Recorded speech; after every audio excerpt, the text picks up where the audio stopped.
Cristian y Ramón.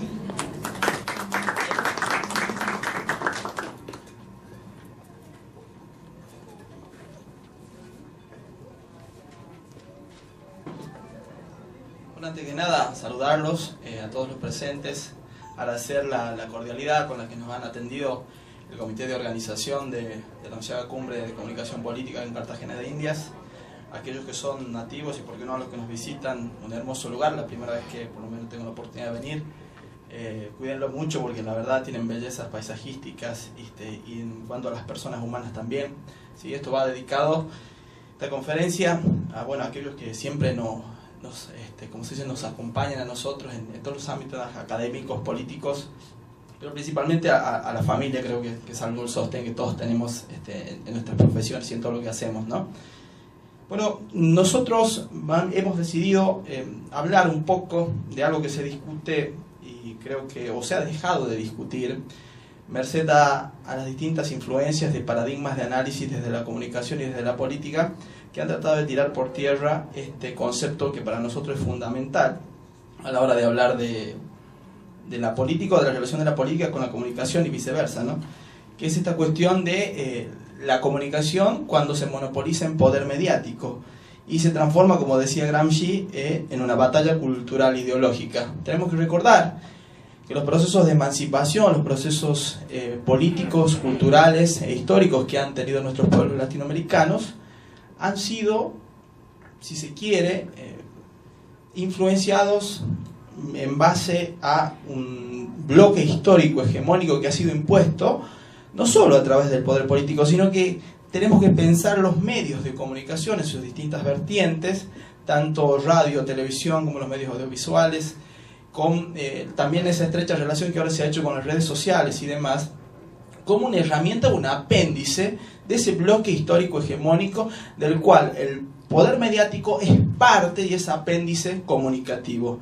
Entonces esto es lo que venimos a plantear también como un modo de reflexión, cómo se ha dejado de lado dos conceptos fundamentales, tenidos en cuenta, por ejemplo, como Jorge Abelardo Ramos, o también un gran pensador argentino como fue Arturo Jauretche, que es el concepto de colonización pedagógica, ¿sí? O hablar también del concepto, ¿por qué no?, de cultura satélite, ¿sí? Como nosotros de a poco nos hemos transformado a merced y en base a ese poder mediático ejercido desde, valga la redundancia, los medios de comunicación, en meros reproductores. Recordemos también que grandes ideólogos de la estrategia mediática, como fueron, no muy felices recordarlos, pero sí, ¿por qué no?, en cuanto a su influencia en el pensamiento, se quiere, político contemporáneo, como fue el asesor que tuvieron los nazis, que Goebbels, ¿sí?, que hablaba de la construcción de la verdad, ¿sí?, ideológica y de la verdad mediática a través de la repetición constante de un paradigma determinado, como una verdad dada. De hecho, eso es lo que también hacen los medios de comunicación y nosotros perdemos de vista que lo hacen, ¿sí? Al transmitir, ¿sí?, un pensamiento, al transmitir una ideología, una posición política, ¿sí?, porque esta es la vinculación que hay que hacer entre el poder mediático y el poder político, lo que se hace es transmitir una supuesta verdad o se parcializa la verdad material, la realidad histórica que vivimos en un momento determinado. Entonces creo que esto es algo que se está discutiendo muy poco. Creo que se ha velado un poco la discusión también en los cenáculos académicos, producto de esa cultura, repito, satélite, que viene reproduciendo esquemas de análisis y paradigmas científicos, políticos, importados. O sea, hay algo que, esto inclusive lo deja muy en claro Manuel Ugarte: tenemos que dejar de ser en otros y pasar a ser en nosotros mismos, dejar de investigar la realidad, ¿sí? Esto tiene que ver con también un rol muy importante que tienen los centros de investigación y las instituciones del Estado que se dedican a la investigación de la faz política, y aquí esto forma parte también de la cuestión de la comunicación. Cómo nos hemos transformado en meros reproductores de esos paradigmas de análisis que lo único que hacen, valga la redundancia, es parcializar la verdad o la realidad histórica que supuestamente se intenta transmitir, ¿sí? Entonces acá tenemos que ver los medios de comunicación como esa especie de formación que se hace de la realidad, teniendo en cuenta que los mismos también, porque esto creo que se pierde de vista, a la influencia que tienen, ¿sí?, los distintos no solo paradigmas de análisis, sino intereses. Creo que esa es la palabra clave que se está perdiendo de vista en este tipo de discusiones, ¿no? Estamos perdiendo de vista los intereses a los cuales responden los medios de comunicación. De hecho, hay una frase de Mariano Moreno, y traigo a colación también esta cuestión que me parece importante. Hoy se conmemora 7 de junio en la Argentina, el Día del Periodista, ¿sí? En base a la creación de la Gaceta, que fue una gacetilla, valga la redundancia, que usó Mariano Moreno y que dio como método de transmisión de ideas en pleno proceso de emancipación de Argentina. Y acá, más precisamente desde Buenos Aires, él llamaba, que fue el padre del periodismo argentino, trataba de resumir esta cuestión en esta frase: los pueblos nunca saben ni ven sino lo que se les dice y enseña, ni oyen más que de lo que se les dice, ¿sí?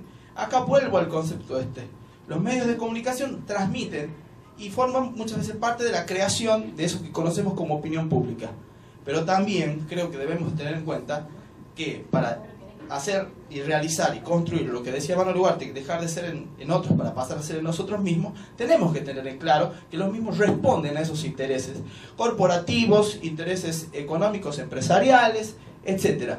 Pero no lo tenemos que perder de vista. Y ya cerrando un poco mi alocución para darle lugar acá a mi compañero, voy también a leer una frase que me parece importante, que se la tenga en cuenta, teniendo en cuenta el contexto álgido de batalla ideológica, cultural, como decía Gramsci, que vivimos los latinoamericanos, los hermanos latinoamericanos. Y es la siguiente, y con esto cierro: si los pueblos no se ilustran, si no se vulgarizan sus derechos, si cada hombre no conoce lo que vale, lo que puede y lo que se le debe, nuevas ilusiones sucederán a las antiguas, y después de vacilar algún tiempo entre una y mil incertidumbres, será tal vez nuestra suerte mudar de tiranos sin destruir la tiranía. ¿Sí? Le dejo lugar a mi compañero, muchas gracias.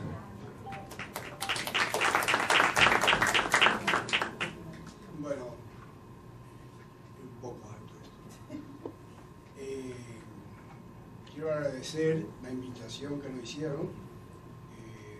Bueno, ustedes verán que peino canas y también la barba en un color que no es el adecuado para la juventud que han dado en distintas partes del mundo, y me siento orgulloso de encontrarme en Latinoamérica, y en especial dar una conferencia acá y tener un público latinoamericano. Casi siempre lo he dado afuera y he sido más escuchado en Europa o en Asia.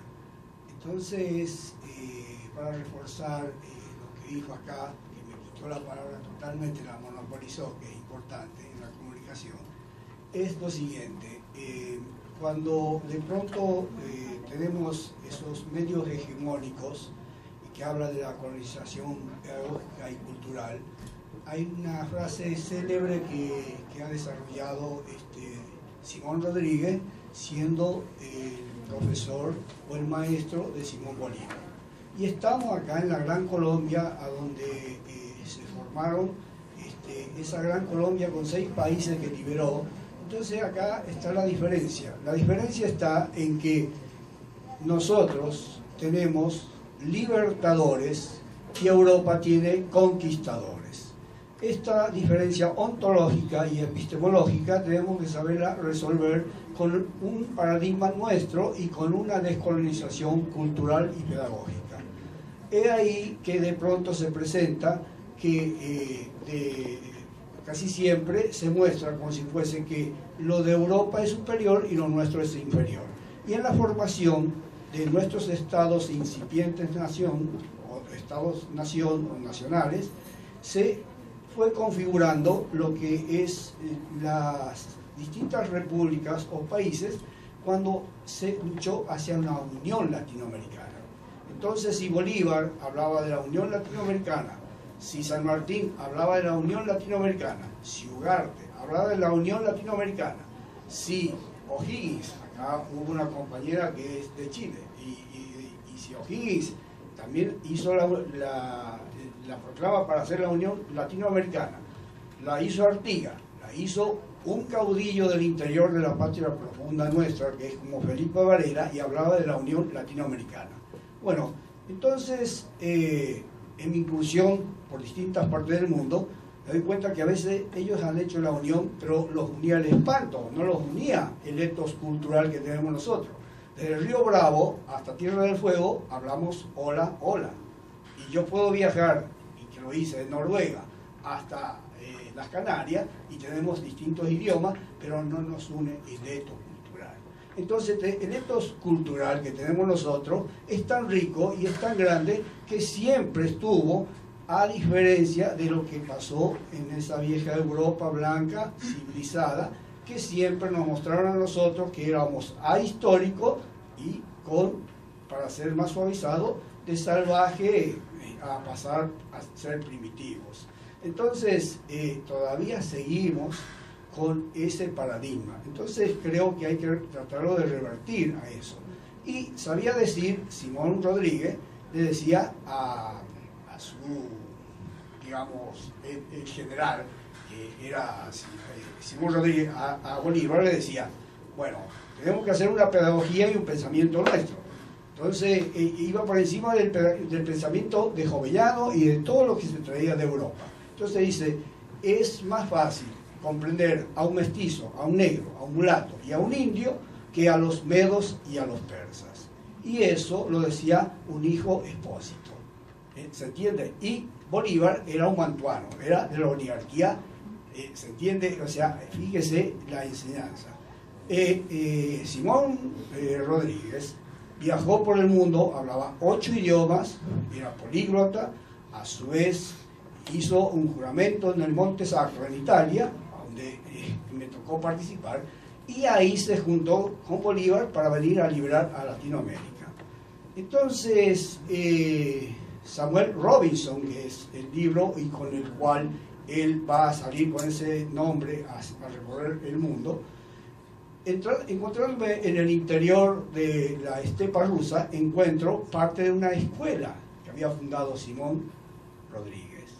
Fíjese hasta dónde hemos llegado nosotros y nos muestran como si fuese que somos inferiores, ahistóricos, no tenemos cultura y somos salvajes.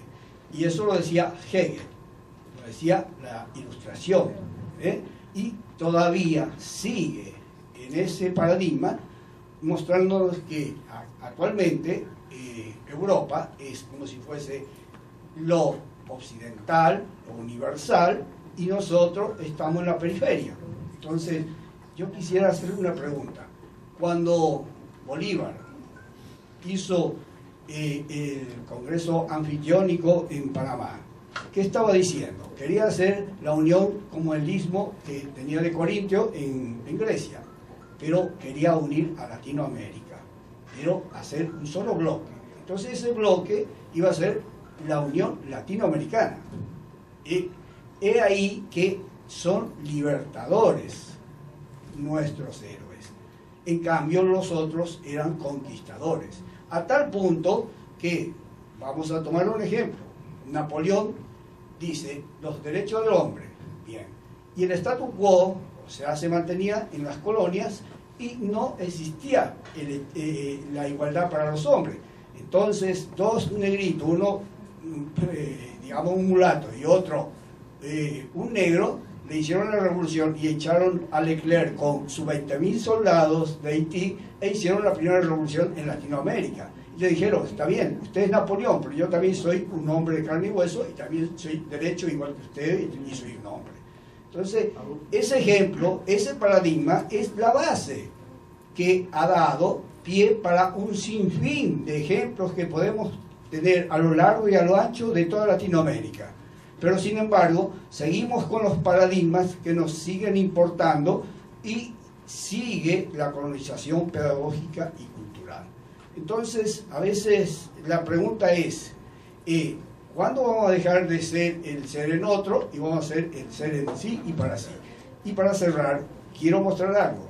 Si de pronto yo, para justificar en nombre de la democracia y la libertad, he bombardeado Libia, y de pronto decían, porque tenían armas de destrucción masiva, luego con un simple y escueto comunicado dice que no existía, pero devastaron la cuna de la civilización.